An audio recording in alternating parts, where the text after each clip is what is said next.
मुख्यमंत्री देवेंद्र फडणवीस दिल्ली दौऱ्यावर पहलगाम हल्ल्याच्या पार्श्वभूमीवर दौऱ्याला महत्त्व, दौरा राजकीय नसल्याची सूत्रांची माहिती।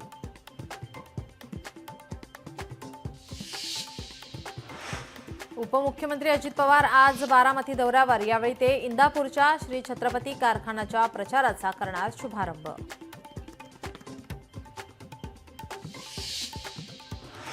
भारतीय लष्कराचा पंजाबमध्ये ब्लॅकआउट सराव। भारत पाक तणावाच्या पार्श्वभूमीवर सराव, रात्री 9 ते 9:30 वाजेपर्यंत ब्लॅकआउट सराव।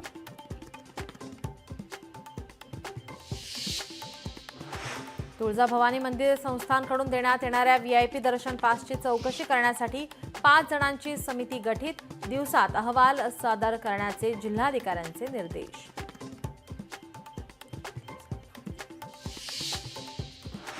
राज्यातील एसटी कामगारांचं आज 57वे अधिवेशन। रायगड जिल्ह्यातील माणगावमध्ये भरणार अधिवेशन। माणगावमधील एसटी कामगारांचं अधिवेशन वादळी होण्याची शक्यता।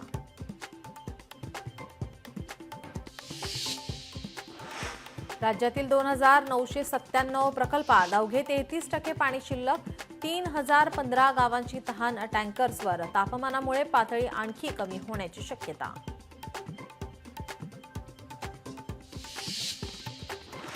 अमरावतीत उष्माघाताच्या किरकोळ 250 रुग्णांवर उपचार। 59 ठिकाणी उष्माघात कक्षाची सुविधा। वाढत्या तापमानानंतर आरोग्य यंत्रणा सतर्क। लोकशाही मराठी ऐका, पहा, जागरूक रहा।